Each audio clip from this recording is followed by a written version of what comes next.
begin. Okay.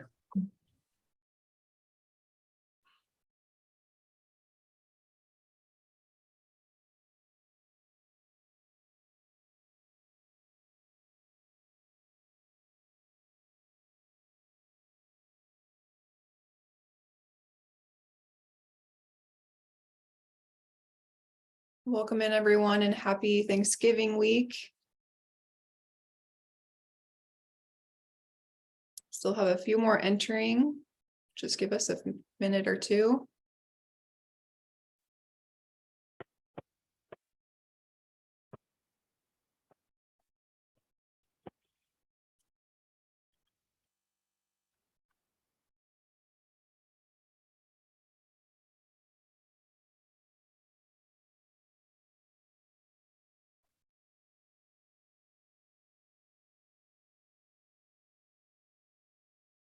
For those of you I haven't met or had the pleasure of meeting, I am Chantel Hogan. I am an NCN's communication director.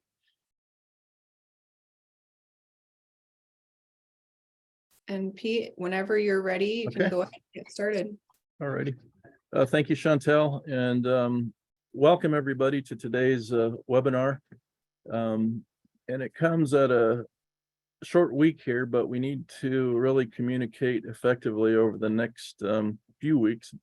Comments are due December 5th, and the minority lending institution designation comments are due on the 25th of November. So we have short turnaround times, but I would like to introduce Lisa Wagner. Lisa Wagner is with Blue Stem Consulting, and she is also working with NCN over the next year to 2 years and through a contractual agreement. And then also we have Blaine Rasmussen. Blaine also works with Lisa with Blue Stem Consulting. So, and then we have Ian Record. Ian is also working with NCN regarding policy and advocacy. And then Kristen Wagner, she is our national programs director. So Lisa, I don't want to take away from everybody's time today with everybody being busy. I am going to turn it over to you on this on these two topics here, and then I'll let you kind of let people know how you want questions and answers and interactions. Okay. So turning it over to you. Thank you. Okay, thanks, Pete. Hi, everybody. Good morning, good afternoon. Nice to see many of you. So what we want to do today is go through, highlight some of the key issues that are proposed changes in the certification and MLI designation stuff. There's a lot of detail in here, and Blaine and I and some of the other NCN team and others around the country, I know there's a group of consultants as well and other organizations that are kind of doing a deep dive into this stuff. And there are a number of things that are concerning. And so what we want to be sure to do is, I know everybody's been so busy. It's like, it's that time of year, right? We're all just swamped with everything happens at once, but we want to go through kind of some of the key issues, encourage you to look deeper into them if you want. What I think I want to do today on the webinar is I want to go through each topic first, explain it, answer questions, and then get your feedback or comments. And Lisa, yeah. Sorry, I need to apologize for not introducing Defina Williams, who's also on the call with OFN, and we've been working with Defina regarding their comments. So hello, Defina. Okay. Sorry about that. Hi, no worries. I woke up and it was Monday morning and I was still procrastinating on things. So sorry about that. Monday morning hit me quickly. That's great. So Defina, you may know, if I say something you think is inaccurate or there's something that you want to add, I'm sure you're deep into this as well. Please do that.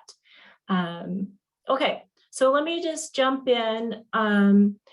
Want to just give you a quick background about this. So back in 2017, the fund asked for public comments on the certification policies and procedures. So the process started way back then. They got several letters, and then in 2020 devised a revised certification application and put it out. And again, solicited comments. So I think in 2020, Pete, NCN submitted some comments. Is that right? Or 2017, one of those or both. That came from feedback from members at the time. So what happened is they took those comments from May 2020 and again revised the certification application as well as the target market verification methods, which I'll describe those when we get to that section. And so they're now soliciting comments on this final certification application and the target market verification comments.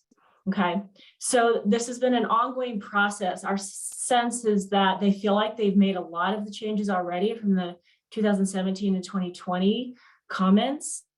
They have said, for many of you may know that the CDFI fund has put a pause in certification applications. They're not going to reopen them till April because at the end of March, they're going to come out with the new requirements. All CDFIs will have to adhere to these new requirements. They've told us there's going to be a grace period. We don't know exactly what it's going to be. Roughly, I would say that, roughly what we're hearing is 12 to 18 months. So, you'll basically have next year to kind of try to get into certification compliance if you're not in it. We don't know exactly what the grace period will look like. I don't think, Defina, unless you've heard something that we haven't on that. So there will be time to get into compliance on some of these things if you're not. I do believe that everyone's still going to have to do their ACER when it's due. Like if you have an ACER due March 31st, if you're a calendar year, that's your fiscal year, you're going to just do your regular ACER. And then the new stuff will kick off in April. So this new stuff is not going to be in March. It's not going to be ready at the end of March when your ACERs are due. Okay. Okay. So the fund, I do think it's important for you to know what the fund is saying are their objectives for doing this. So one is they want to protect the CDFI brand. That's for all of you, for the industry, for them. They want to support growth of CDFIs and their ability to innovate and to reach new populations and geographies. They want to foster diversity. They want to minimize administrative burden, but they also want to improve data quality and collection. So they are like clarifying and firming some things that used to be sort of squishy or gray. You'll see as we go through some of this stuff. And then they also want to promote their own efficiency. So the new certification is much more automated. There's a lot more yes, no, a lot less narrative and gray area for stuff like that. Okay. All right. So let me just dive into the changes. So I'm going to go through each of the different requirements to be a CDFI. And if I can go through each first, I'll go through each slide and then I'll answer any questions you have. And then we'll discuss any comments that you might have. Okay. So what I want to do now, I also want to say these aren't all of the changes because there are quite a few. What we've pulled out are what we think are the most substantive and will be most impactful for you all. There are some that are minor and things like that aren't that big a deal, but you can read through it all yourself if you want to do that. It's I don't know, it's a lengthy document, but you can actually see what the new application, what they're proposing it will look like. Okay, so yeah. Are you able to present in presentation mode so that the text is just a little bit bigger for everyone to see? Well, let me see. I think I can. I think I was trying that. It wasn't working with it, Chantal. Let me see if I can do it. Is that presentation not for you? I still see your slides on the left there. There's that icon down at the bottom to the left of the increase the zoom or decrease the zoom. You click on that, that should do it. When I'm in, oh, hold on a minute. When I get out of presentation mode? All the way at the bottom there, we can see it on your screen. There's a little slider with the zoom. This guy? To the Oh, right. this guy. Oh, like that. Okay, Nope. let me, One to the left. To the left, here, go to the right, to the right, to the right, 3 times, and then you'll see it right there. this guy? That should do it. Did that change it for you? No. I Maybe. know, I don't know why that's not changing it.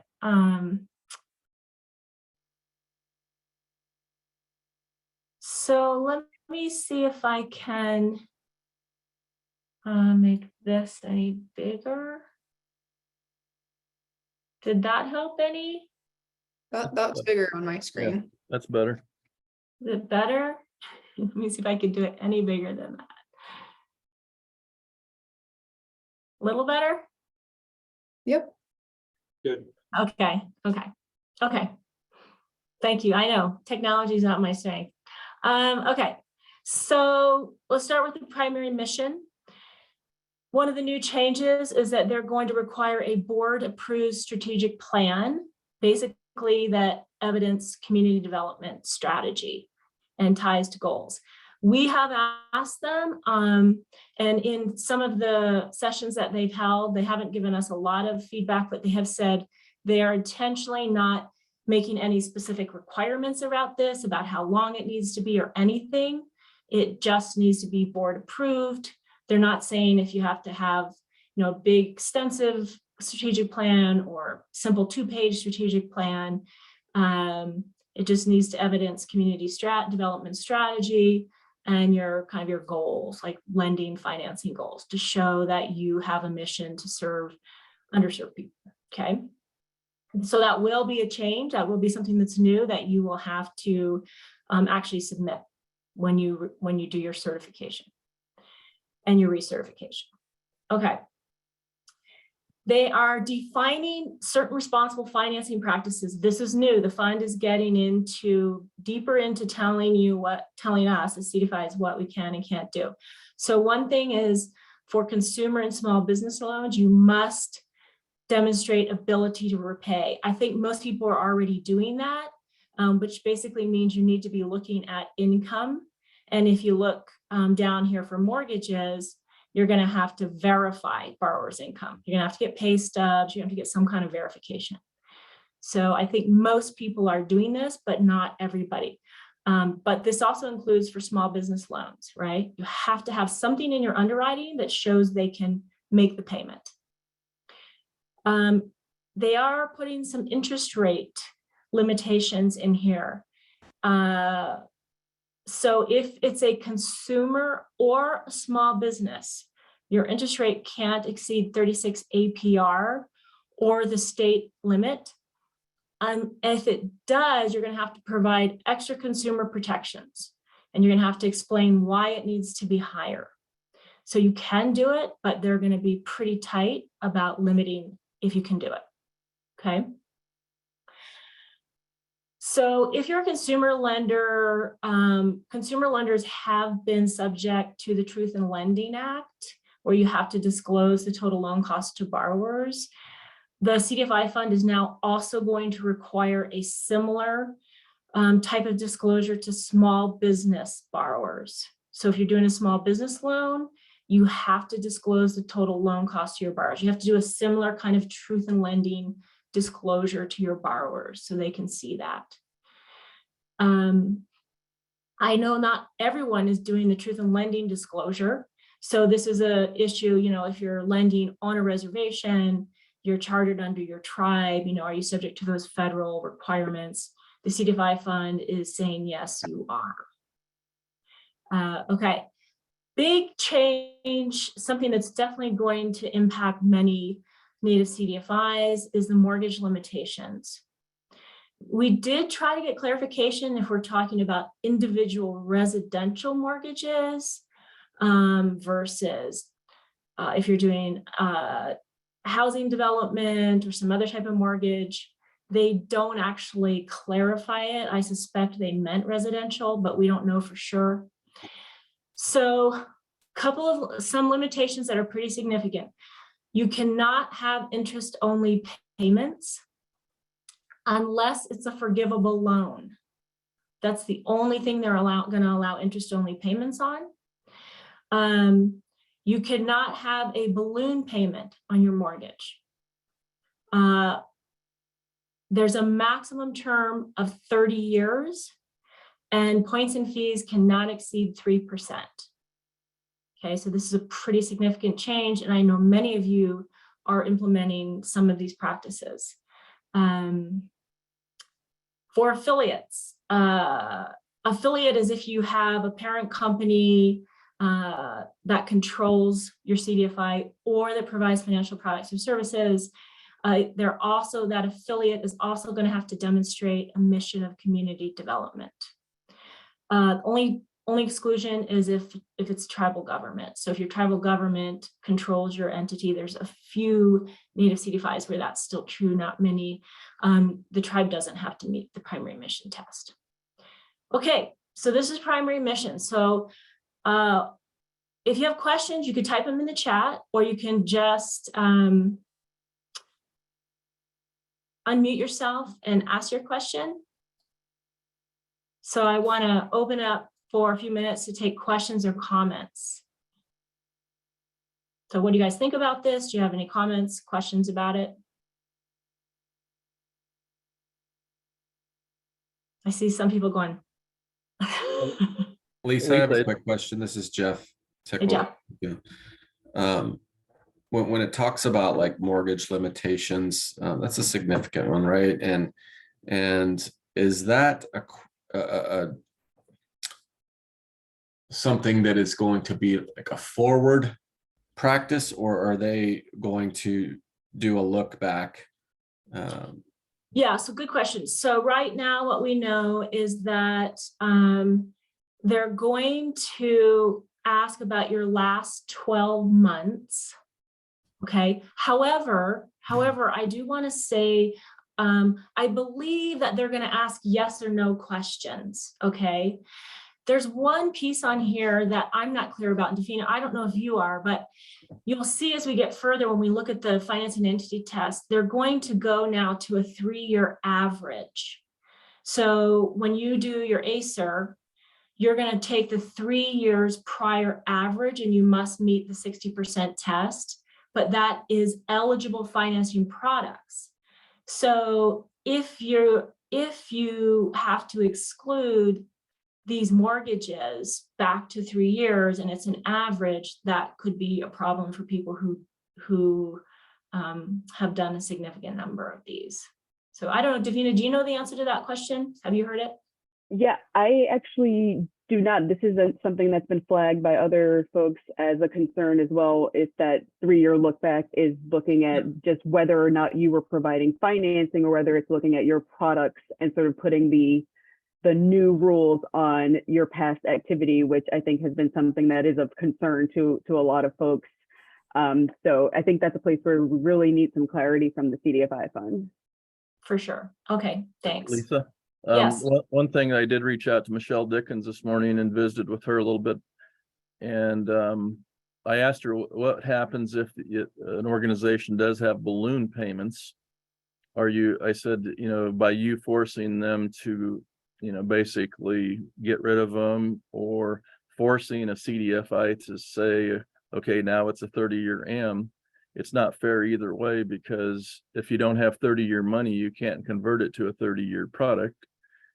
Or, now you're forcing these borrowers to go out when interest rates are 4-5% higher than maybe when they borrowed it. And, she really didn't have a comment. Jody Harris is going to be at our NCN event on December 8th. And we really want to have an hour of discussion with her on some of these topics. So I encourage those that are going to be there to be, and we'll have a list of questions, for her, and kind of holding her feet to the fire a little bit, we hope, just to give us some answers. Mm-hmm. Yeah. Lisa, we have a question in the chat about tribal enterprises that are affiliates. Are they also exempt from the primary mission test? So I think if the affiliate is an arm of the tribal government, I assume that it would be, because it says tribal government. So let's say you have a housing authority, But it isn't entirely clear. That isn't entirely clear. So I think that's a good point we want clarification on, to make sure. So like if a housing authority is your affiliate, it's not a problem because their mission is going to be providing housing for tribal members. That's not going to really be an issue for you, but they aren't clear. I mean, I assume tribal government means any government entity. So it's a good question for clarification from them for sure. Michael Carroll also has a comment in the chat. 30-year max term could be a problem for the USDA 502 relending program, which allows longer terms up to 38 years for affordability. Yeah, so I just want to say this about the mortgage stuff. Every single person I've heard from or talked to is just puzzled why this is in here. USDA allows longer amortizations. I think even HUD allows some longer amortizations. I know we have several groups that do shorter, do balloon payments. So, I mean, I think we are certainly planning to provide very strong comments about not being supportive of this unless we hear otherwise from you all, unless anybody feels differently. And I think there'll be a lot of voices coming in on that. And Lisa, the other thing that I wanted to bring up is in 2009 to 2014, they did a strategic plan, which specifically stated that they wanted to connect the CDFI program with other programs. And so I think that's what we really need to go back to too, is, from their strategic plan that they had previously done, this is exactly what we did, is went out to, the USDA is a complementary program, but now it's acceptable in one program and not acceptable in another. So we really need to highlight that. The other thing is, if any of you are doing HELOCs, I mean, HELOC is a line of credit. It's usually interest only. There are balloon payments, it would eliminate that as a product altogether. So there are other examples of this where it's very puzzling as to why this is even in here. Any other comments or questions or concerns that we haven't brought up that anyone has on the primary mission piece? Okay, and please feel free to type. If you have other comments, type in the chat box, because I think we're gonna have a record of the chat box, won't we, Chantel? So we can also go back and reference that. Yes. And we're doing the comments too. So, okay, I'm gonna move on now to financing entity. So if you'll remember, the financing entity defines what financial products you can use. Now, we already talked about some of the changes in the financial products they're going to allow in terms of mortgages. It's also the piece where you look at your balance sheet and you look at your staffing and say, look at the how much of your assets are dedicated to those things. Okay, so there are definitely some significant changes in the financing entity section. So if we start at what are the products, all of the existing products that qualified before still do: loans, lines of credit, loan guarantees, purchase of loans from CDFI. So that's good. There's actually some positive things here. Forgivable loans will now be an allowable loan product. They didn't used to allow those to count. As long as there's one payment due within 12 months of closing. And I believe that they did verify, based on what Pete said in his conversation with Michelle this morning, that that could be an interest payment. That's the only thing apparently they're going to allow interest only on, is forgivable loans. Another thing that is new, which is allowable, you used to only be able to count purchase of loans from CDFIs.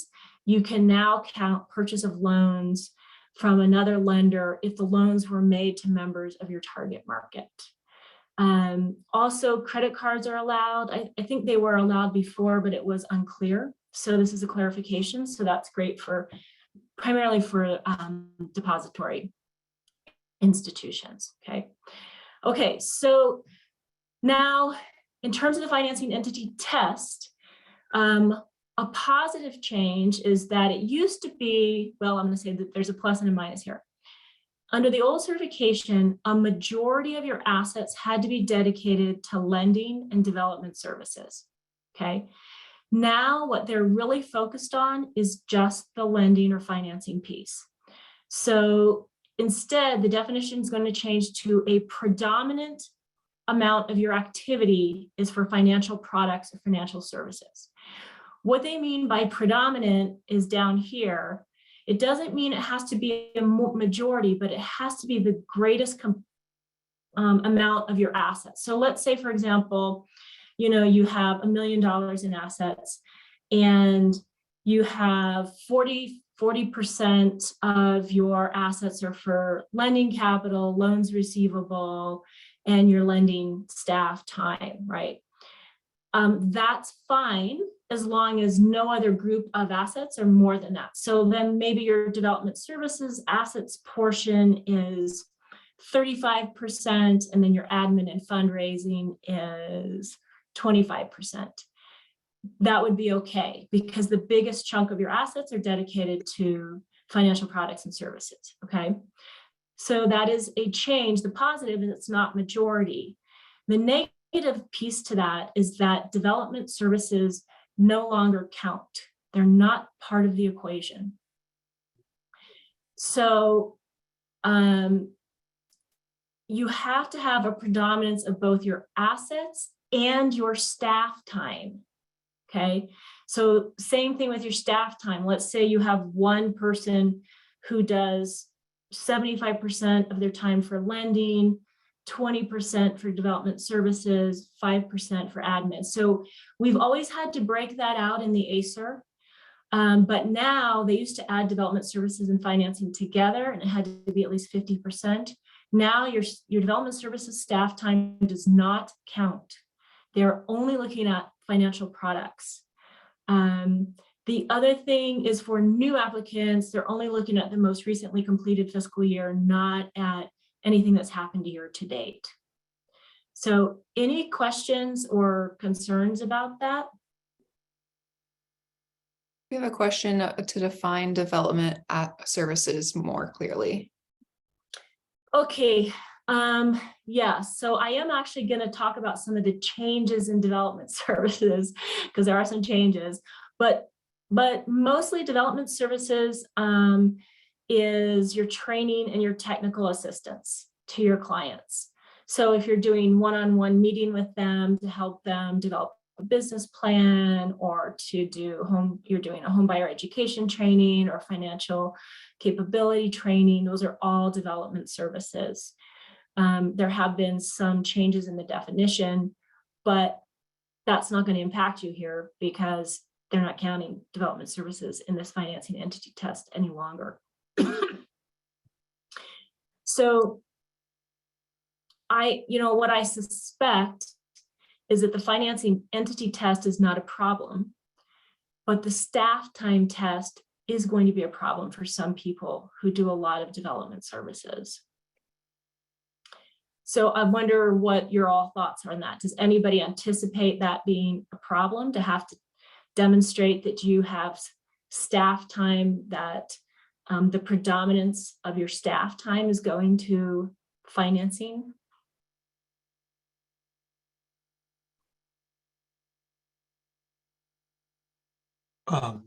Michael Carroll here, and we're not a native CDFI, but we're a large CDFI, and this will be a problem for us because on the asset side, that test would not be a problem, but the proportion of development services staff, we have an overwhelming majority of staff doing development services versus actual lending.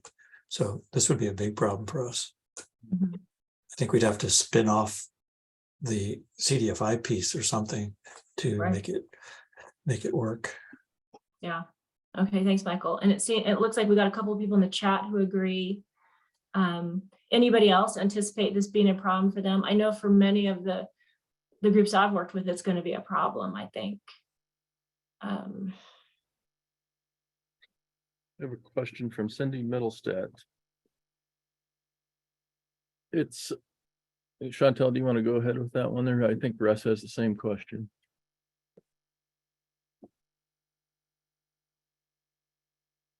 I'm not sure if I'm seeing that on my chat. Oh, sorry.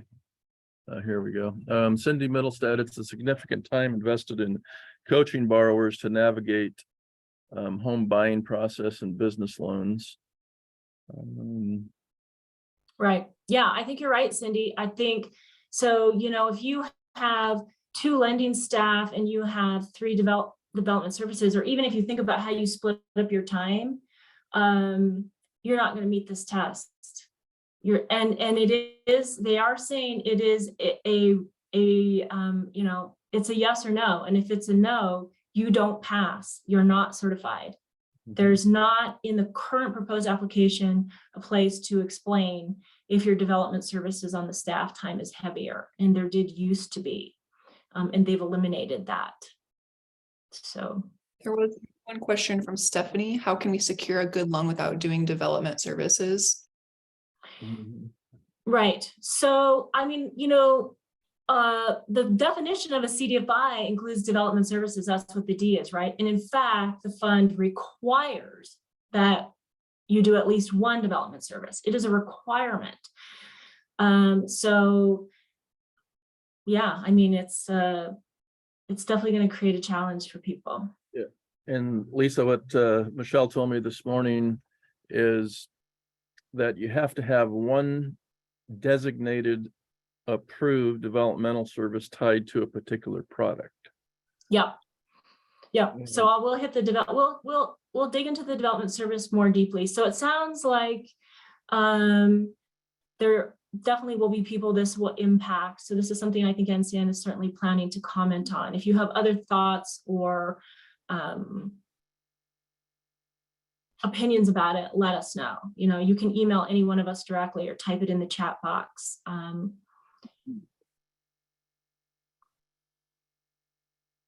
Okay. I'm going to move on then if there aren't any other comments or questions here. So the second piece of financing entity are eligible assets. So what can actually count when you look at your balance sheet, what can count?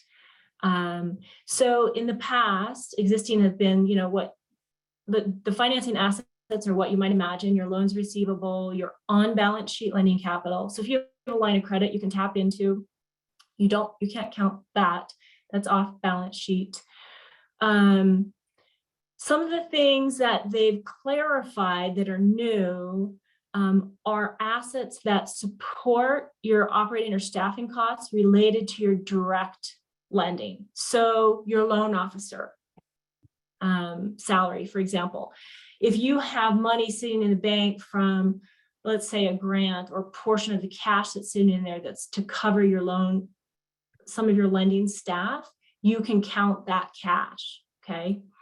The other thing, which is they have clarified and they used to be a little bit gray about, is if you own real estate, let's say you own your own building, the portion of that building that is dedicated to lending, you can determine that by, loan officer office, if you're meeting with clients and it's for financial products, 50% of the time, that's how you can sort of portion out your real estate owned for financing. Also equipment, if you on your balance sheet have lending software, for example, that you can allocate to financing assets, okay? They have defined a few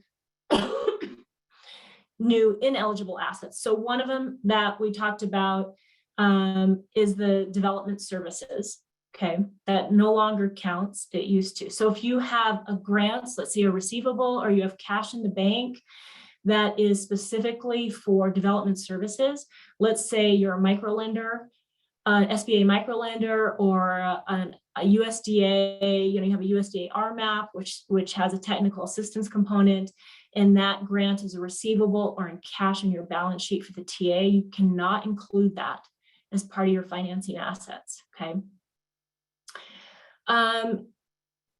Other things that cannot be included are if you do real estate development or property management, you have any of those assets sitting on your balance sheet. You cannot count those. Anything related to servicing or packaging. If you're helping your clients attract somebody else's money specifically, you can't count those. Also grant making, so if you have a big grant or receivable on your balance sheet, that's going to be a pass through for a grant. That is not considered a financing asset. Okay. So those haven't really changed, except for the development services is no longer included. One thing that is new, which is good, is that the fund will allow you to ask to have certain assets excluded from the calculation. So for example, if you have a big endowment, you might be able to exclude that. There are a few groups that have that. A certain real estate assets, one of the examples they give is if you foreclosed on a property and that property is sitting on your balance sheet, or if you are doing housing development and you've purchased a property which is going to be sold, you can ask to have that excluded from your assets in determining that 50% or the predominance of assets financing test. Okay, so that's a good thing. Any comments, questions, or concerns about these changes?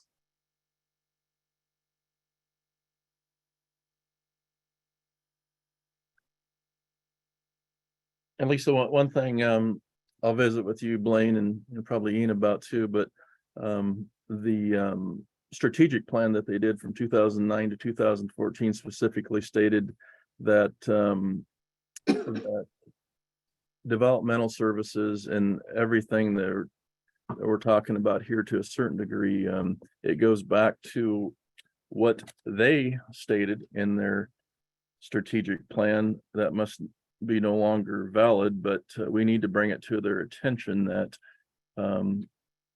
that strategic plan specifically stated developmental services. And also I mentioned to Michelle this morning, it's probably time to update that strategic plan for the NACA program. So we really need to hammer that home. Okay, yeah, so the development services is definitely a big one, and how that impacts your assets too. Mm-hmm. So I see Christiane's point about other federal rules. So that's a good point. I think that's something we want to include in the comment is other federal programs not kicking people out. So incubators. Mm-hmm. So if you're going to do an incubator, the portion that's financing you can include, but incubators quite often, you're only doing a portion of your lending. You have other office space where you're leasing to businesses, right? It is possible. I think what we could do in the NL is we can ask to be sure that those things get included as assets that can be removed from the calculation. So, okay, any other comments, questions, suggestions about the assets, eligible and ineligible assets?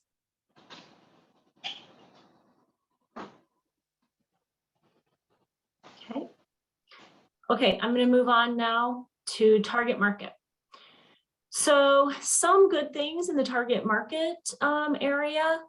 There is a new proposed target market, which is persons with disabilities. So I know that many of you serve people with disabilities and haven't really been tracking them, but that is something, if you start tracking it, can be included in your target market. And that's now becoming a formal OTP.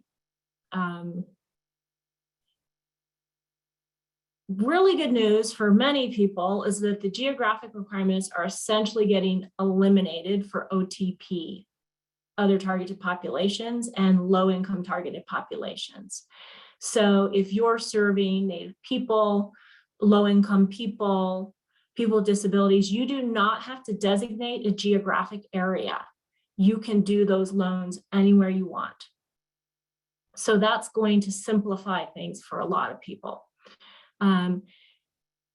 There are still investment areas. Customized investment areas are when you go into the mapping and you link a bunch of qualified and unqualified, and that whole area becomes your customized investment area. It has to meet, you have to run it through the CDFI fund. assessment to say, yeah, that's a customized area. Standard investment areas are any qualified census tract, basically, and qualified counties.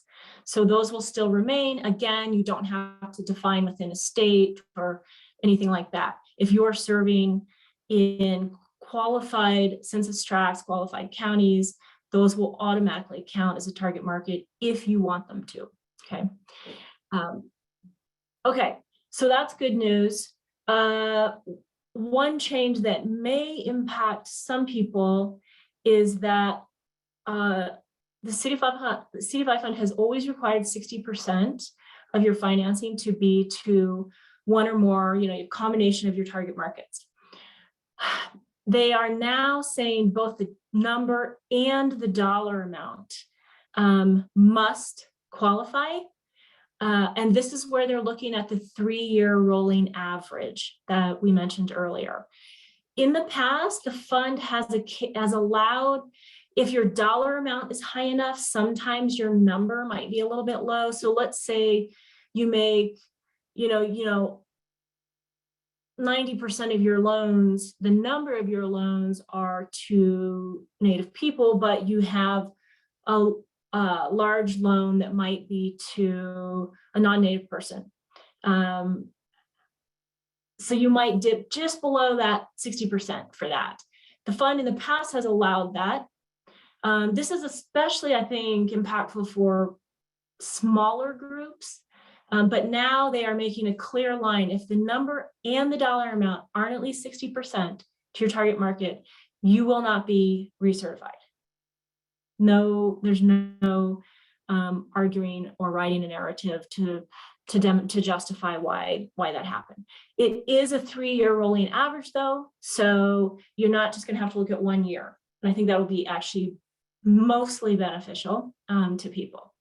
So if over the last 3 years on average you're meeting that, you're fine. Okay. One other thing they clarified is for lines of credit. When you close that line of credit loan, you count the full amount at closing, not subsequent distributions. And I think people have been reporting this differently. So that's a clarification. So any comments or questions about these target market issues here on the screen?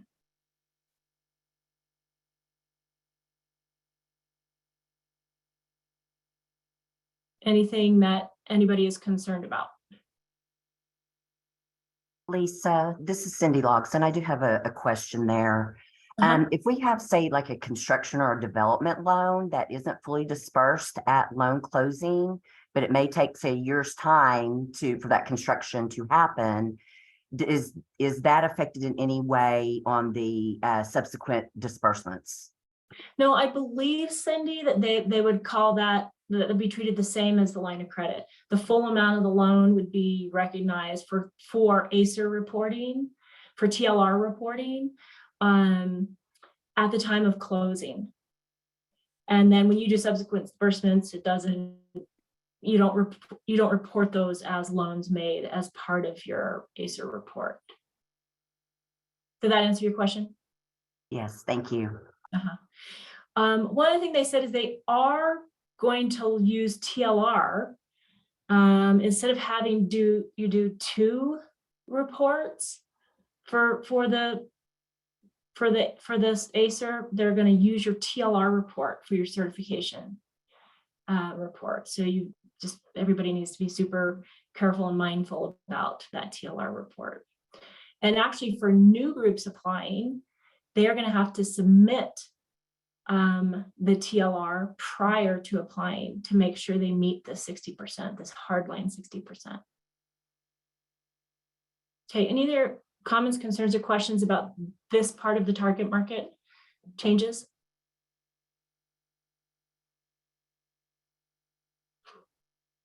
Okay.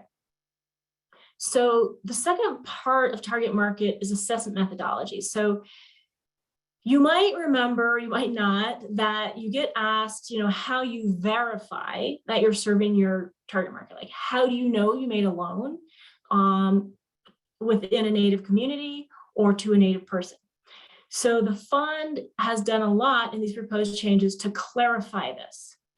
So for other targeted populations, all of the other targeted populations, excluding Native people, Native Americans, Native Alaskan, Native Hawaiians, can self-identify.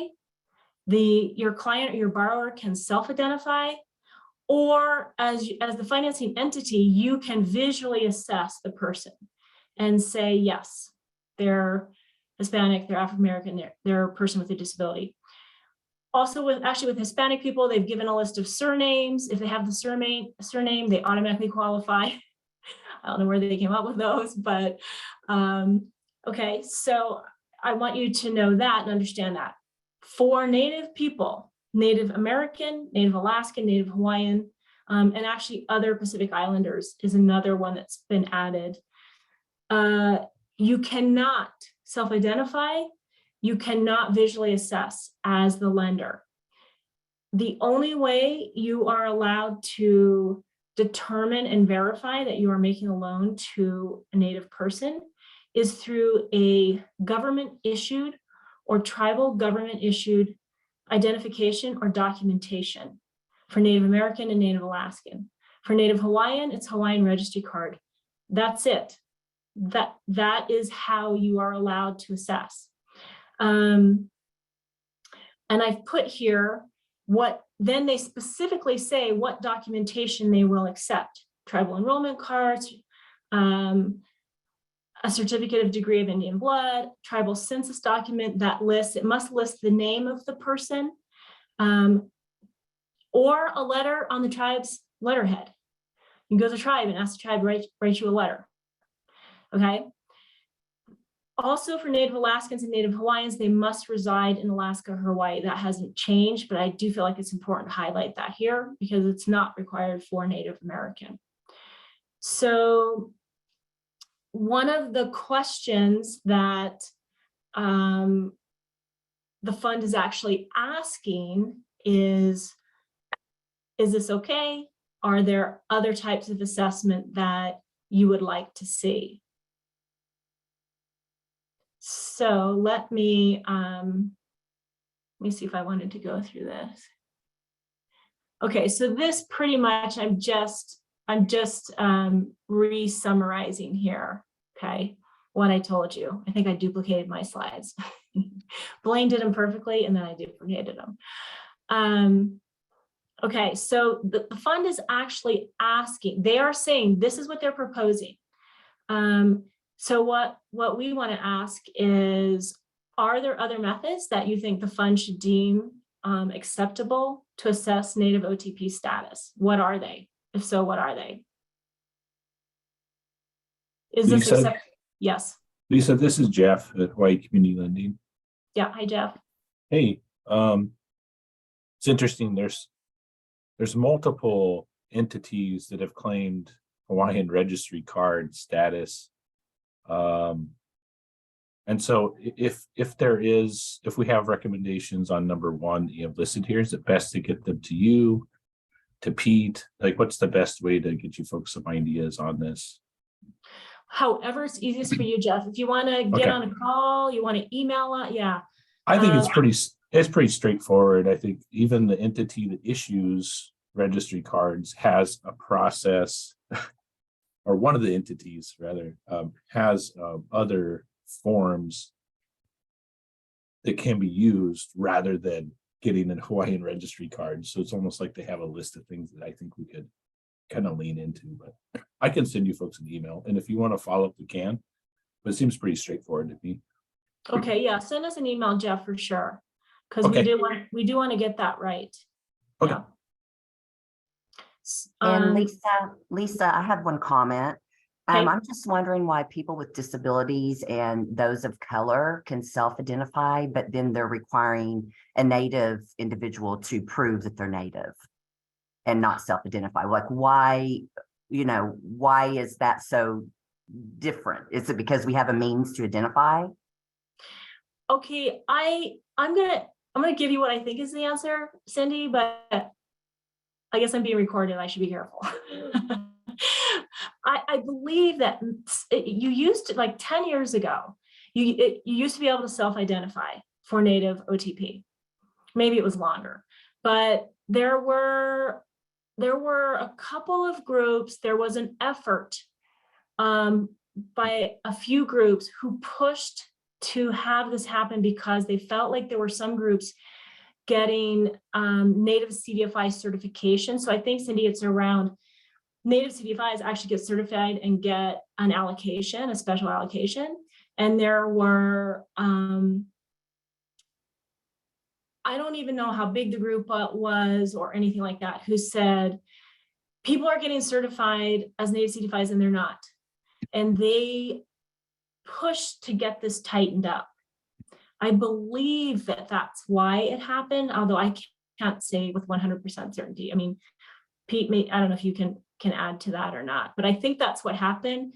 I think that if everybody feels like people should be able to self-identify and we have enough groups feeling that way, you know, we can push back to get it changed. And Lisa, one of my concerns with it is there's about 109 tribes that are no longer federally recognized. And it was just when they did no longer formally recognize the Ponca tribe of Nebraska. And that was, you know, a number of years before we got it reinstated. So we are Native American, but at the same token, what are you? You know, if you know you're from the Ponca tribe of Nebraska and you know you're Native American.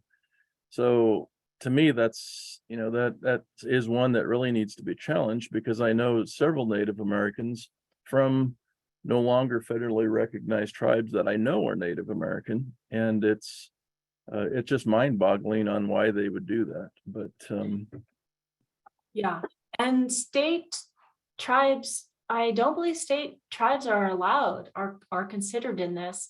Certainly somebody who's not enrolled, unless they can get a letter from the tribe, would not be included. Descendants are certainly not included.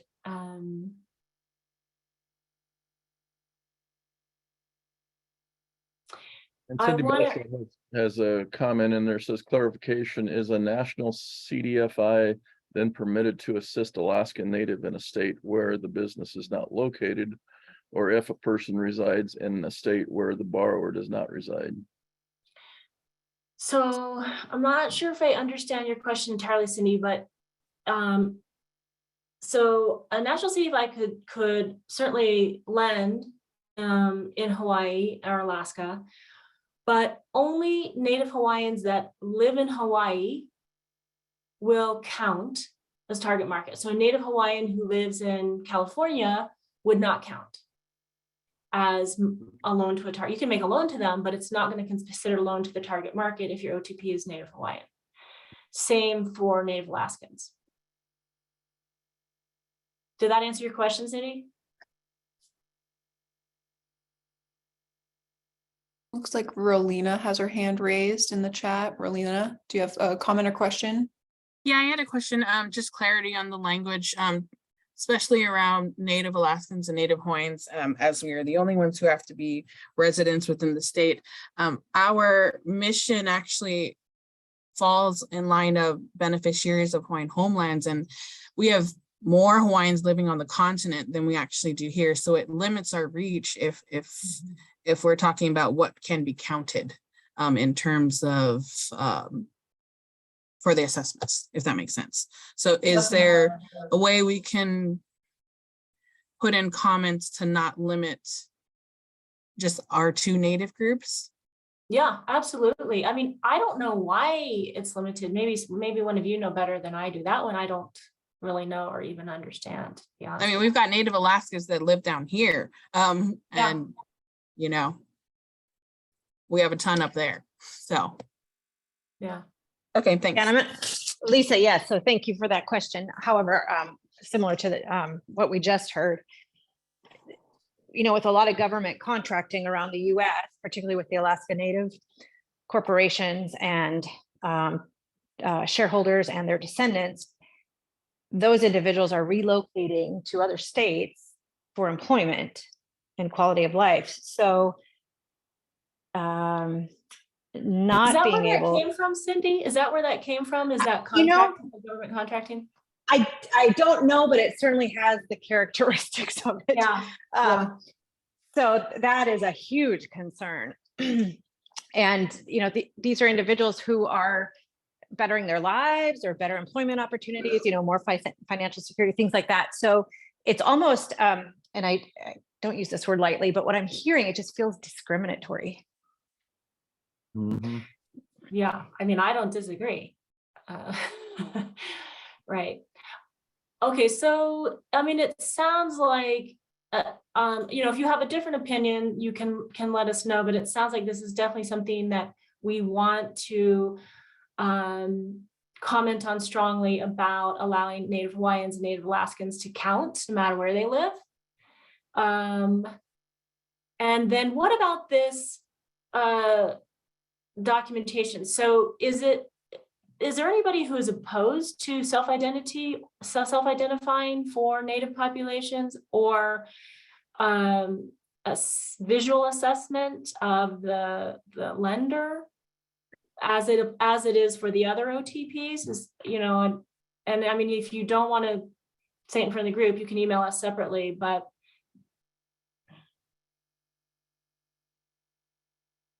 yeah, mortgage lending allows visual, right? Mhm.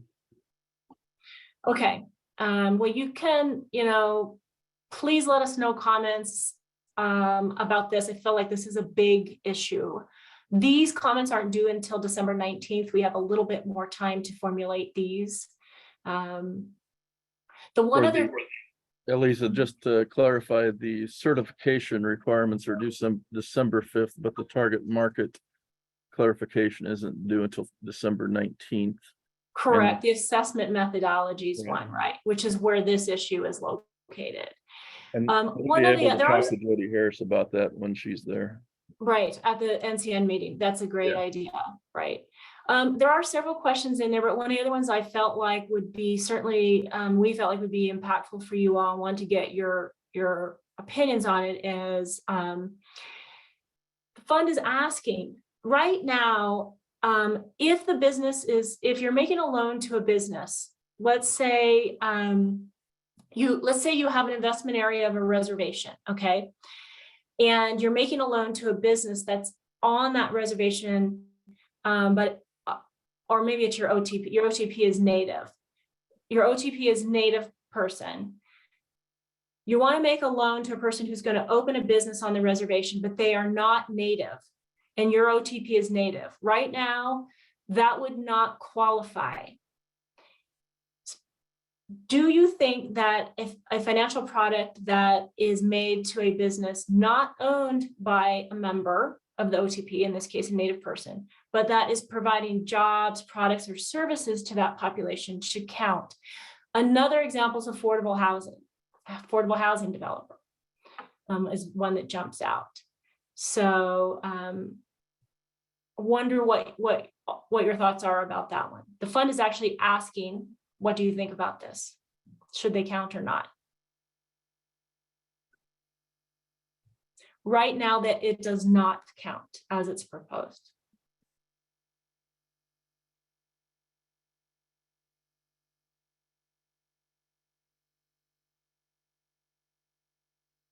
And Mel has his hand raised. Go ahead, Mel.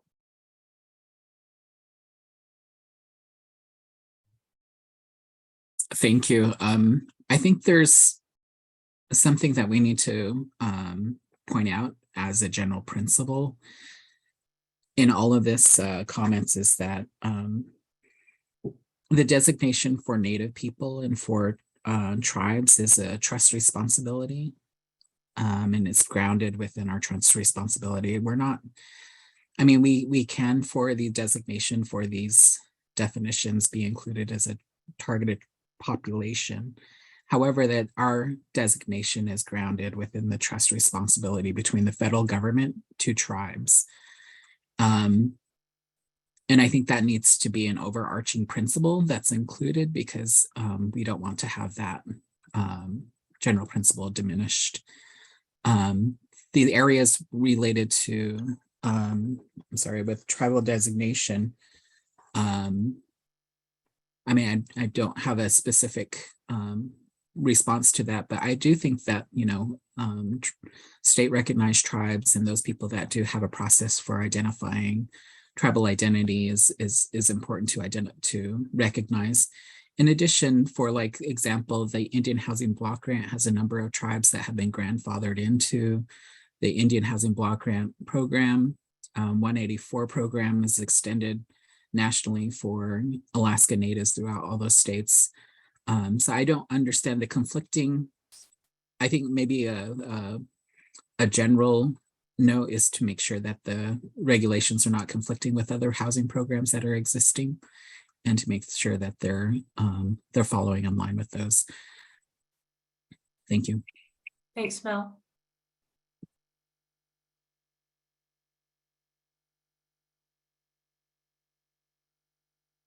Does anybody else have an opinion or comment or question about the number 2, the question number 2 on the screen?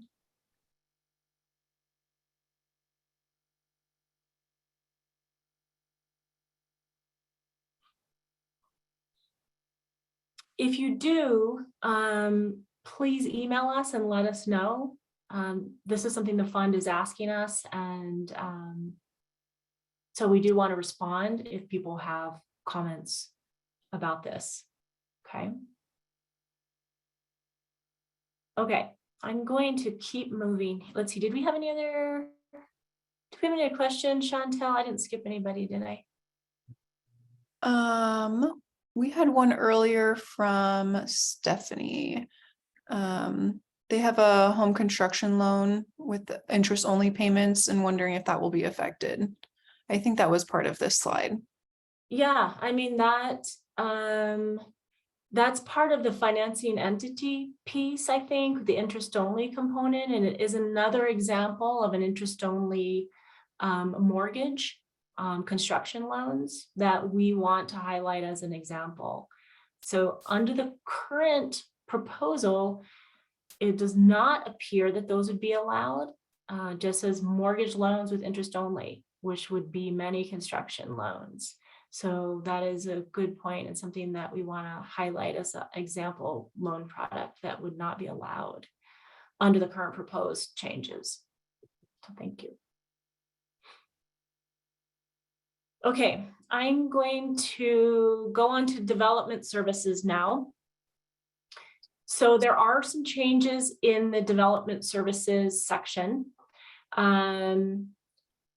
So as in the past, you have to offer at least one development services, that's the D in the CDFI, and it must be directly tied to at least one of your financial products. That's it, that's all you have to do to be certified. That has always been true, that's not new. They have kind of honed down a little bit on what they mean by development services. So one new requirement is that you've got to offer one at least 4 times per year.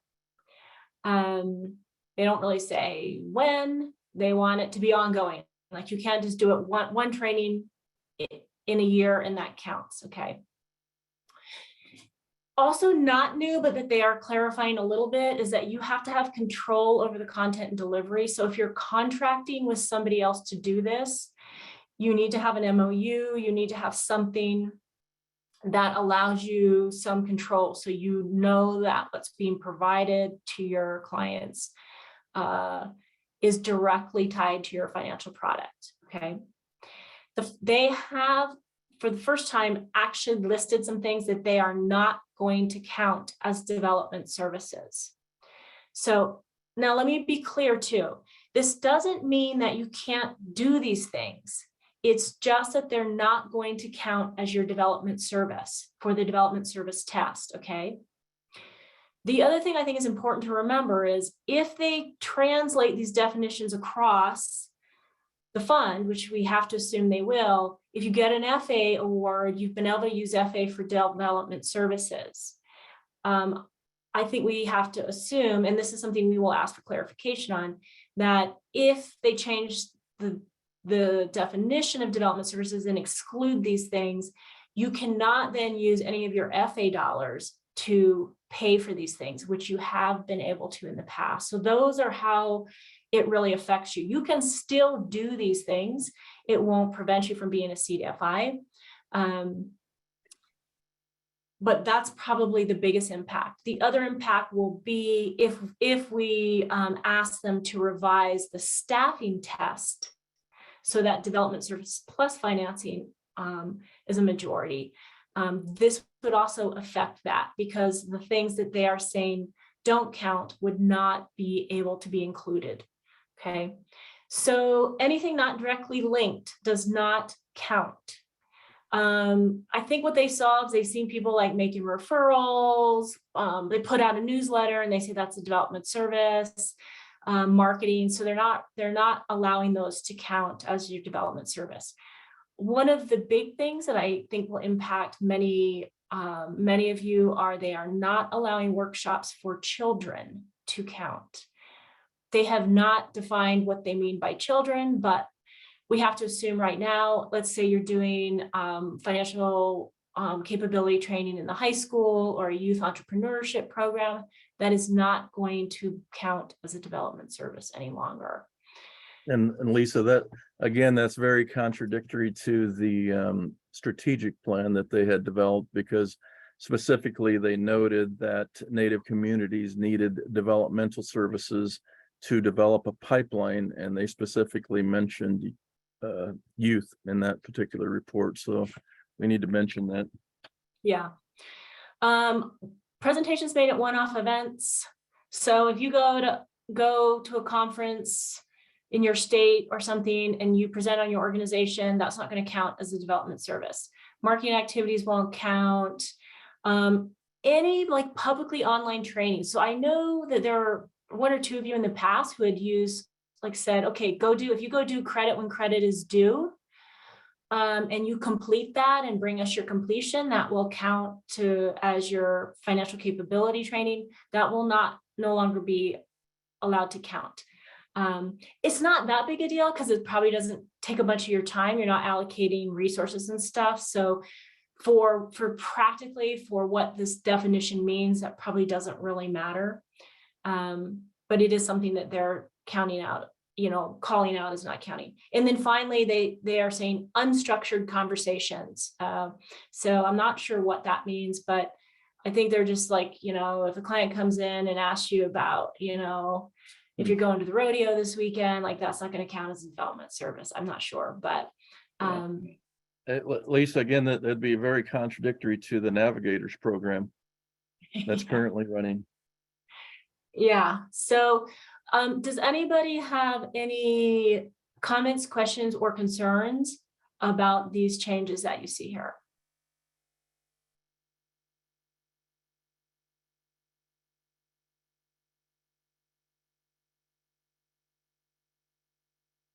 Well, the directly linked to financial products is a problem. We work with a lot of clients who are not ready for a loan, or maybe 2 years down the road but if it has to be directly linked to a loan that you're going to make in the near future, then that eliminates a lot of what we think of as development services.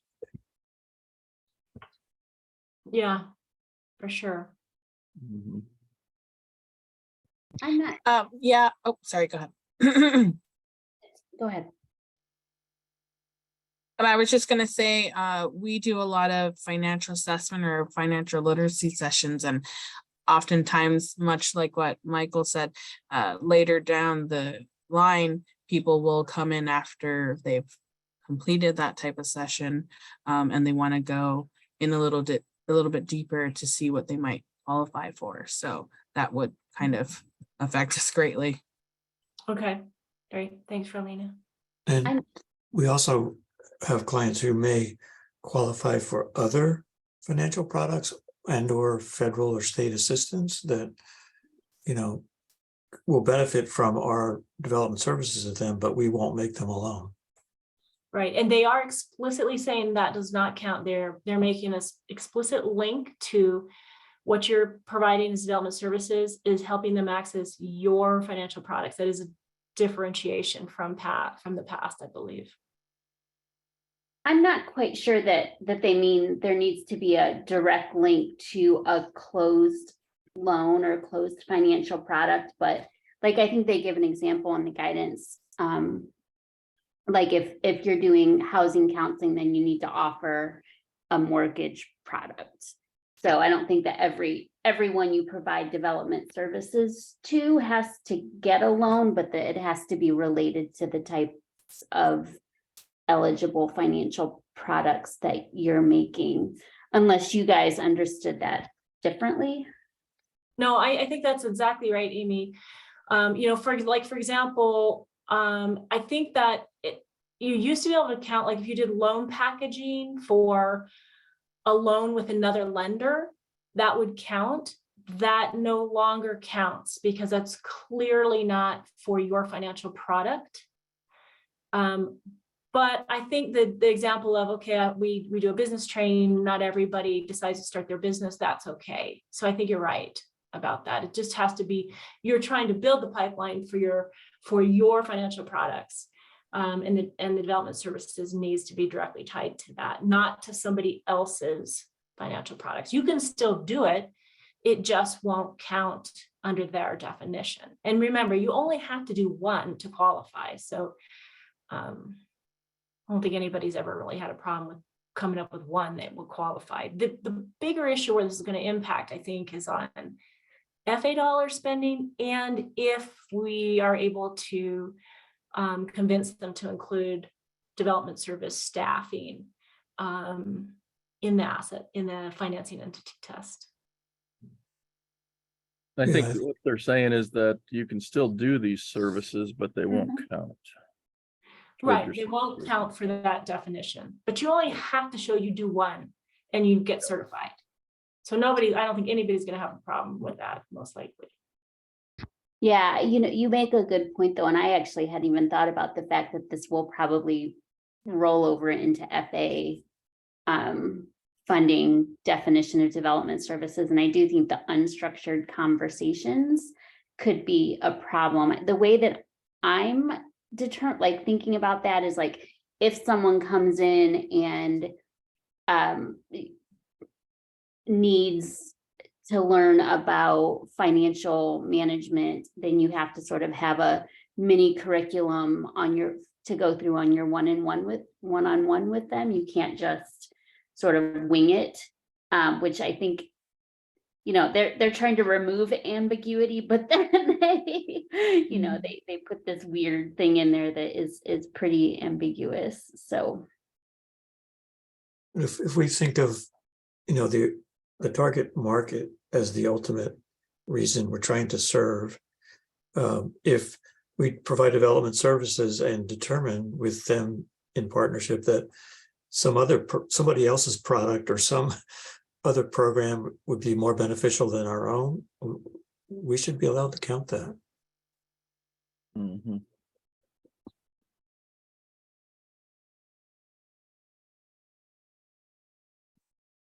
You know, a prime example of one would be Kyle Smith's Red Wind Development. He comes in and does a program that's sponsored by the SBA. Does a very great job. And I know there's another Native group that does the same thing, but they come in, you round up all of your entrepreneurs. He puts on a great 2-day event, and I'm just worried that that wouldn't count any longer. And the content he delivers is really good. Other comments, or if you do have concerns about the workshops for children or some of these others, if you could type it in the chat box or let us know if those are concerns for you or not. That's good to know as well.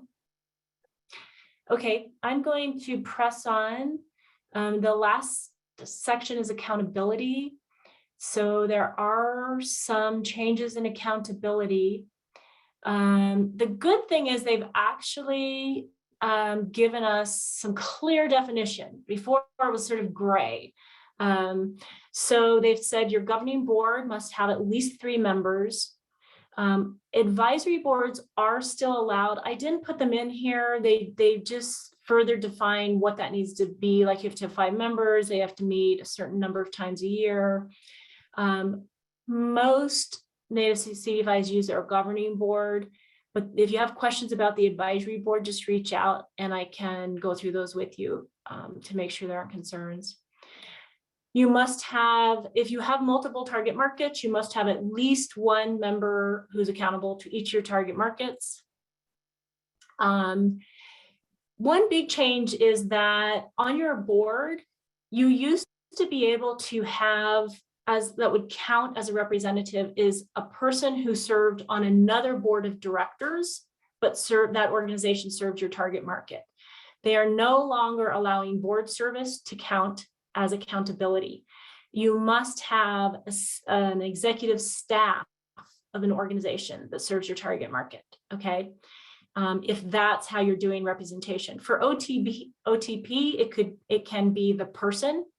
You know, so if you're serving Native Alaskans, it can be a Native Alaskan, or you can have representation from another organization, either from an executive staff who runs an organization that serves primarily Native Alaskans, for example. But board service is no longer acceptable. That is a big change. I think this is mostly going to impact people who do low-income targeted populations more than anybody. Also, board members who are family members to staff of the CDFI, or who are staff members of an affiliate, are not accountable. They're considered to have a conflict of interest, and you cannot count them on your accountability side. So that's definitely something that may impact people. And then the CDFI fund is asking for race ethnicity of all CDFI executive staff. There are some cases where they're considering if you use advisory boards or some combination of, you know, your executive staff being accountable versus your advisory board, those types of things. But it is a question that they'll be asking going forward. And then you must have at least 1/3 of your board accountable to your overall target market. So just to make things as clear as mud for you, blend all those together. They have removed the geographic restrictions for board members, so that's really nice. Any questions, comments, or concerns about these accountability changes? Rolina? Yeah, I had a question, definition of family member, only because what language are they using for family member? Because cousins are considered family members, and even if they're relatively distant cousin is still cousin. So what language are they using? Blaine, can you find that language? Because they do actually define it. And I can't remember what it is, but maybe Blaine, if you could find that and put it in the comment in the chat box for us. They do actually define what it is. Yeah, I'll find it. We'll get that put in there for you, Rolina. Okay, and then the second part where it says board members who are staff members of the CDFI and affiliate are not accountable, because we have a unique partnership in terms of our target market. There's a CDC side and we are the CDFI side, and we do have affiliation with them, so I'm wondering how that would work as well. Right, so now Defina, I don't know if you're still on and if you can speak to this, but to me this is a little bit surprising because many affiliates are the parent company, and so they do have staff members who may sit on the CDFI board. And if those folks are not accountable, that definitely could be an issue for CDFIs that are subsidiaries of other entities. So I think that's, you know, sort of what you're alluding to, Rolina, that issue. Yes, exactly. Thank you. And, you know, Lisa, I think this would be a good follow-up questions. Those that do have questions, email them to us. Because Michelle Dickens said that she could not comment on the questions that I had sent until she got legal approval to higher ups at the CDFI fund, and that they would have those ready for us on December 8th to answer those questions. But that's after the deadline of submitting comments. But I think we submit those comments to her now so that they can be prepared to answer those questions at our event. Yeah, so I do sort of think that if that, you know, case where the CDFI is a subsidiary, this could be an issue for, you know, if your housing authority is your parent company or a CDC or economic development group or whatever, could be an issue for you, for sure. Okay, so Blaine has put in the definition of family members in there. I don't think it's cousins, but No. yeah, so you can see that. Thanks, Blaine. Yeah, so okay, so would a tribal housing authority count as an affiliate? It would, so what will count as an affiliate is if it has control over you. So if the housing authority elects your board of directors, they have control over you, and then they are an affiliate. So it depends on the connection. Like some tribal housing authorities create the CDFI, but then the CDFI is sort of its own independent thing. And there might be one representative from the housing authority that sits on the board. But if the housing authority or that other entity actually controls who becomes elected as your board of directors or is ensured a majority seat on the board of directors, that they are considered an affiliate and would be subject to this. So good question. Okay. Any other comments or questions on this? Okay, so that's really the that's all the certification target market stuff. Like I said, there are a lot more little nitty-gritty details, but I think we've highlighted the big ones here. We really encourage you to just email us, call us, text us, whatever. If you have comments or thoughts about any of these things, because we will be putting together pretty comprehensive comments to submit to the fund. So I want to move, we have about just under 10 minutes, and I just want to hit the minority lending institution. So this one is actually coming up pretty quickly. Just to give you a little bit of background, the minority lending institution came about from in 2021. And so this is really a designation. And Congress, I believe it was Congress, somebody who knows better about how all this stuff works can correct me if I'm wrong, said they want to designate, they want to have a designation called minority lending institution to recognize entities that are serving minority populations. Congress said it must, to be an MLI, you must direct a majority of your financial products to minority populations or communities, okay? And that you're either a minority deposit institution or you have to demonstrate accountability. So it's the same accountability. Like they don't want entities saying, well, we're serving Native communities and there's nobody Native on the board, right? That's the whole accountability issue. One thing that's important to know is that right now there's no federal funding that's going to be associated with this. It's actually being litigated.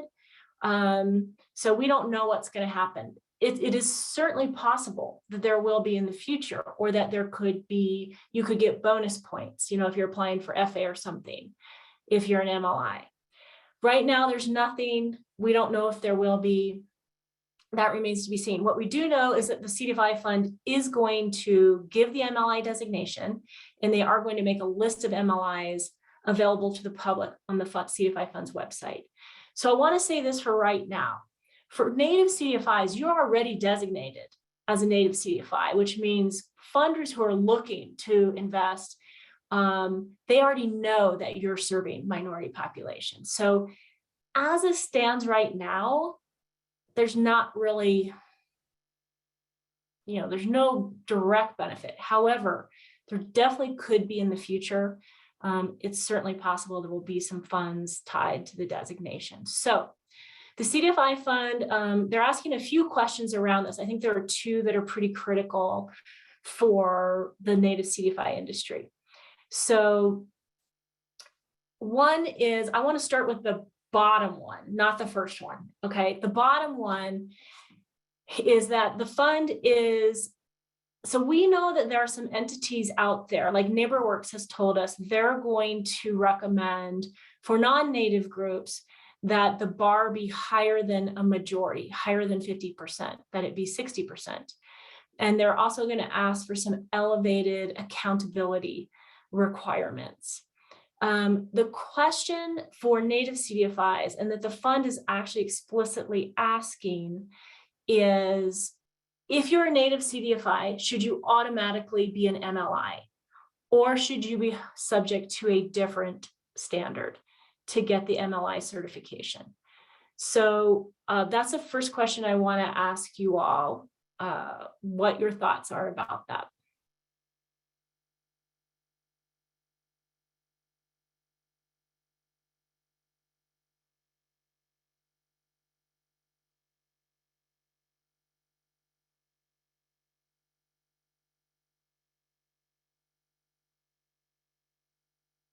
Does anybody have an opinion? So let me say this.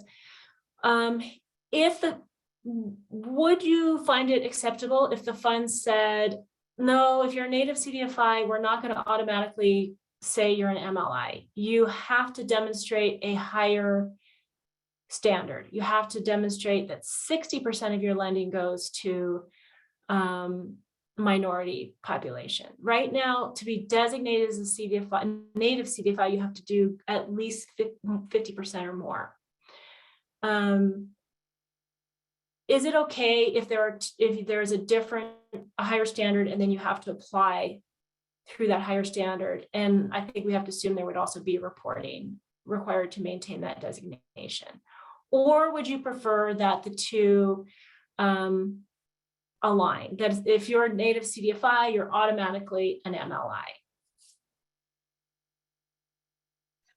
It's Relina here. I kind of like that they would require more, just because although they might be not designated, not us, but others that are applying for CDFI funding, like, for example, some of the credit unions here, they could get away with saying they're serving Native Hawaiians. And even though they're not technically doing a lot, that's my opinion, of course, in terms of servicing target markets, if it was required to get more of their,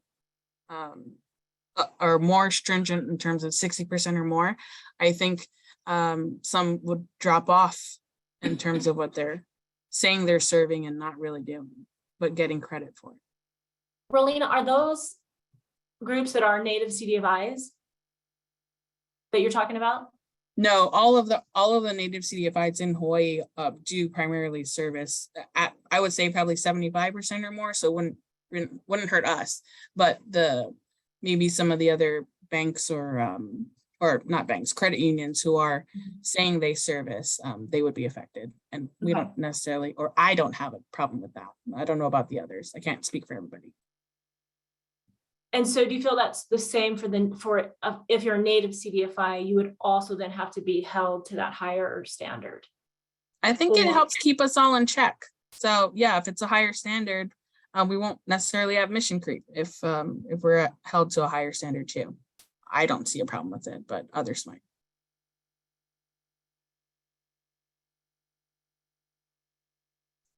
Okay.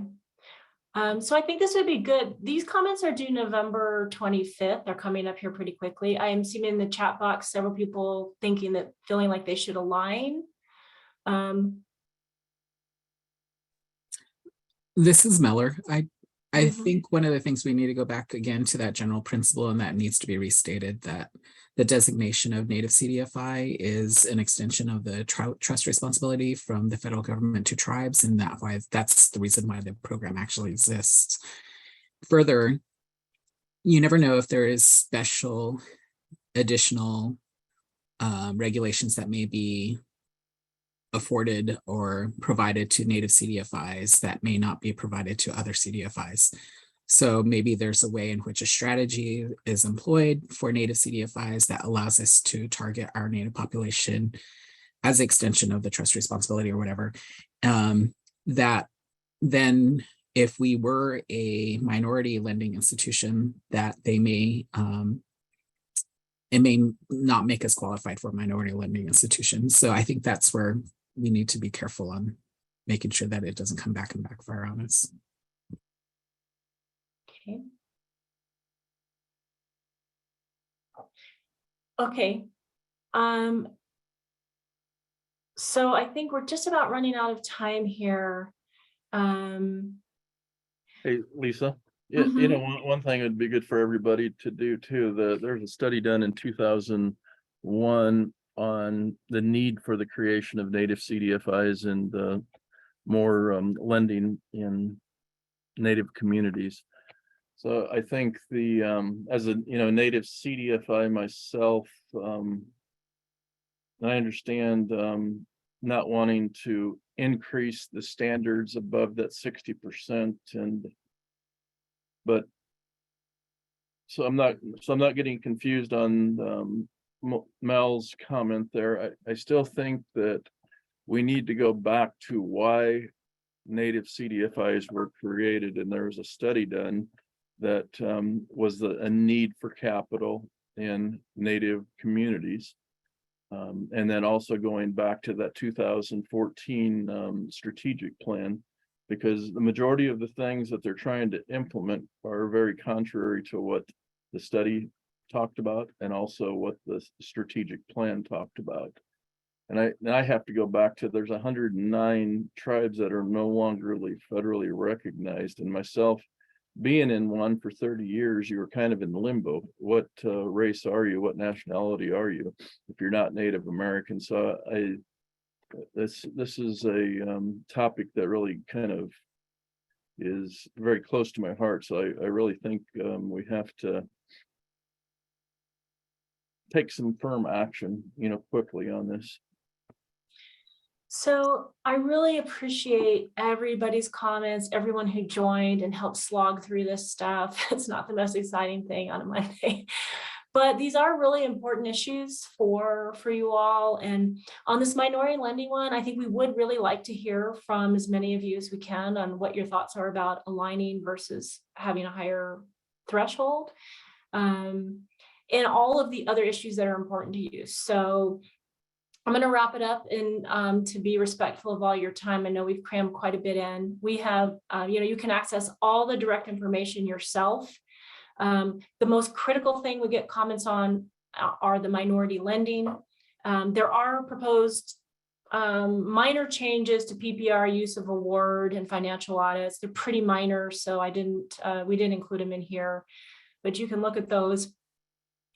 And then just let us know whatever way is easiest for you, what your thoughts and comments are. If you have any questions you want to dive in deeper, let us know. We're happy to jump on a call with you. So Pete, I'm going to let you just wrap it up. Yeah, please respond quickly to this, because time with the holidays coming up, and then we have our event in DC. The November 25th is the deadline for the minority lending institutions, and then December 5th and December 19th. So please respond to Lisa, myself, or Ian. And I want to thank everybody who joined us this afternoon, because it's a topic that kind of just came up quickly upon us, and it just seems like there's very little time to respond. And so please send your comments in again to either Lisa Wagner, Blaine Rasmussen, Ian Record, or myself, and we will make sure we address these in our comment letter. And then also we want to have it sent out to you prior to, so the more voices they hear, the more impact our letter is going to have. So we'll be asking everybody to sign on or send letters from your own organization as well. Thank you. Thanks, everybody. Have a great week. Yeah, happy Thanksgiving, and hope to see you in DC in December. Take care. Have a good day.